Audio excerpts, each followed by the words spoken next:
Chers spectateurs, cette histoire raconte l'expérience d'une infirmière de 21 ans, Élise Moreau. Elle est entrée dans la chambre 309.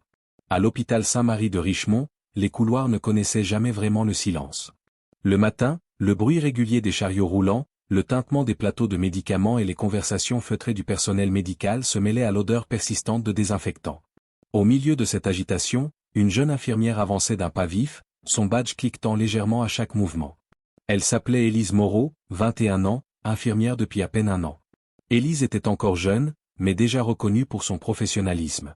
Ses collègues admiraient son calme face à l'urgence et son aptitude à rassurer les patients les plus anxieux. Elle n'était pas seulement une soignante, elle écoutait les histoires, retenait les prénoms, s'attardait parfois quelques minutes supplémentaires pour offrir un sourire. Beaucoup remarquaient aussi son charme discret, ses cheveux châtains attachés à la hâte, sa silhouette élancée, son regard franc. Certains patients s'étaient laissés aller à des commentaires flatteurs, mais elle tenait toujours une ligne claire, elle ne mélangeait jamais le travail et les sentiments. C'est du moins ce qu'elle croyait, jusqu'à ce jour où elle entra dans la chambre 308. Allongé dans le lit, relié à plusieurs appareils médicaux, se trouvait David Harris, un homme de 29 ans. Cela faisait déjà 2 mois qu'il avait été hospitalisé à cause d'une maladie cardiaque sévère. L'histoire de son accident avait circulé dans le service, un terrible crash qui avait coûté la vie à toute sa famille. Sa mère, son père, ses 2 sœurs, tous disparus, ne laissant que lui comme survivant. Lorsqu'Élise entra pour la première fois, elle fut frappée par son attitude. Contrairement à beaucoup de patients, David ne se plaignait pas, ne se montrait pas amer. Il la salua d'un simple « bonjour », avec un regard calme, presque apaisant.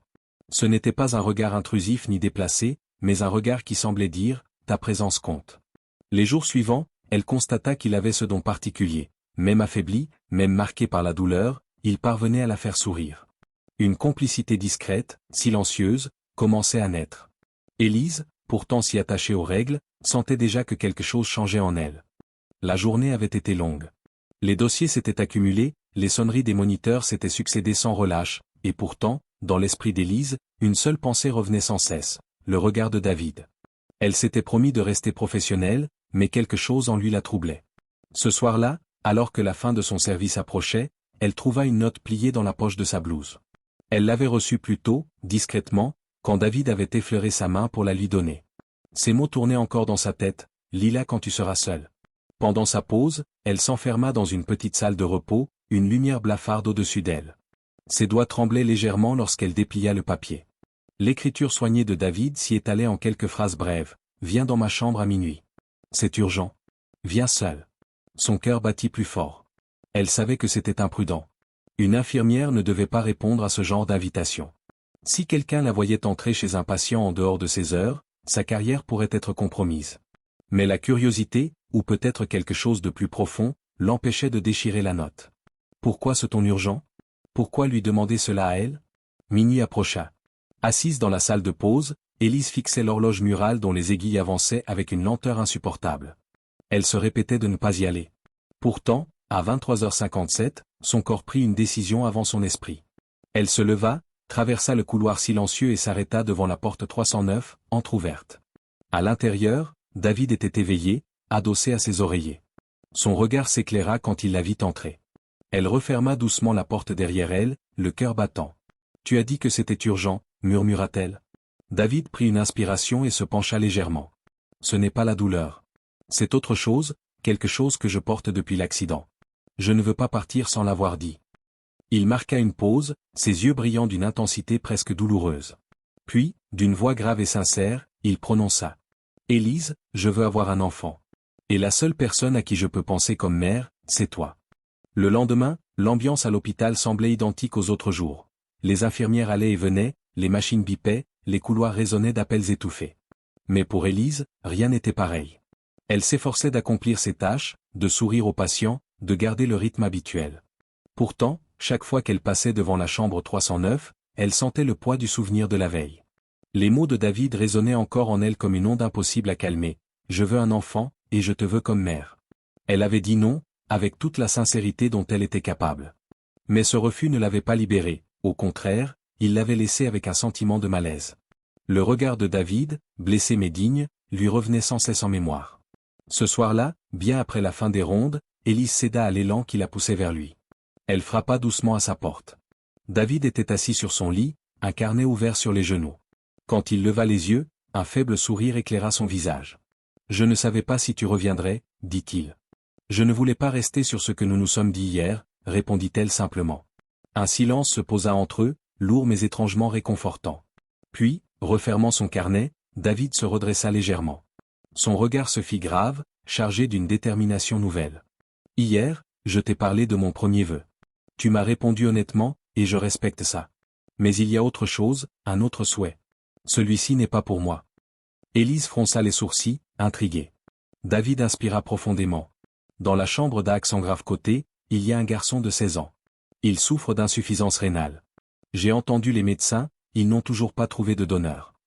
Il marqua une pause, ses yeux se voilant d'émotion. Si mon cœur lâche, mes reins, eux, seront encore viables. Je veux que tu parles au médecin, que tu pousses pour qu'il teste ma compatibilité. Élise sentit sa gorge se serrer. Elle voyait le visage pâle de ce jeune patient, toujours souriant malgré sa peur. David continua, la voix ferme. Je ne peux pas changer mon destin, Élise. Mais je peux donner une chance à quelqu'un d'autre. C'est la seule décision qu'il me reste. Élise posa une main tremblante sur l'accoudoir de sa chaise. Les mots lui manquaient. Enfin, d'une voix hésitante mais sincère, elle répondit. Je ne peux pas te promettre ce que décidera l'hôpital. Mais je te promets que je leur parlerai. Je ferai tout ce que je peux. Un soulagement visible traversa le visage de David. Il tendit la main et serra doucement la sienne. Merci, murmura-t-il. Merci de ne pas me laisser partir pour rien. La nuit était avancée, et les couloirs de l'hôpital s'étaient vidés. Les lumières tamisées ne laissaient voir que des silhouettes floues derrière les portes closes. Dans la chambre 309, Élise était assise près du lit de David.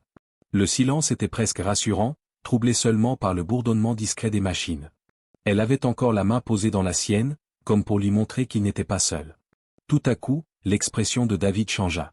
Son visage se crispa, ses doigts se serrèrent douloureusement autour de sa main. Ses yeux se fermèrent un instant, puis se rouvrirent dans un effort.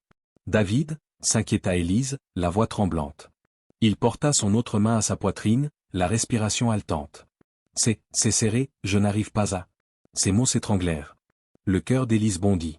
Elle appuya immédiatement sur le bouton d'appel d'urgence. Reste avec moi, dit-elle d'une voix pressante. Son regard se fixait sur le moniteur qui affichait des courbes instables, signe d'une détresse cardiaque sévère. La porte s'ouvrit brusquement, 2 infirmières et un médecin accoururent, suivis du chariot de réanimation. Les ordres fusèrent, préparer l'adrénaline, placer les électrodes, dégager. Élise s'écarta, mais ses yeux restaient rivés sur David. Dans le chaos de la réanimation, il chercha son regard. Leurs yeux se croisèrent, et ses lèvres murmurèrent faiblement, « N'oublie pas. » « Je n'oublierai pas, » répondit-elle d'une voix brisée, les larmes brouillant sa vue. Un choc électrique fit sursauter le corps de David. Le moniteur émit un bip prolongé avant de reprendre un rythme faible et irrégulier.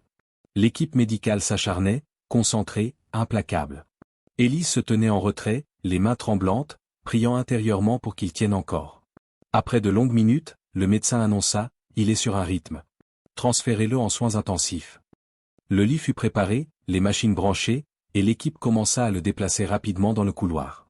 Élise resta figée un instant, le souffle court. En baissant les yeux, elle aperçut la porte entr'ouverte de la chambre voisine. À l'intérieur, le jeune garçon dont David avait parlé dormait paisiblement, un tube d'oxygène sous le nez. Le contraste la frappa de plein fouet, la fragilité de la vie, suspendue entre la perte et l'espoir. Soudain, une alarme stridente résonna dans l'hôpital, code bleu, soins intensifs. Code bleu. Le sang d'Élise se glaça. Elle se redressa d'un bond et se mit à courir dans le couloir, le cœur battant à tout rompre. Elle ne savait pas ce qu'elle allait trouver, mais au fond d'elle, elle pressentait que rien ne serait plus jamais comme avant. La suite, elle le savait, allait tout bouleverser.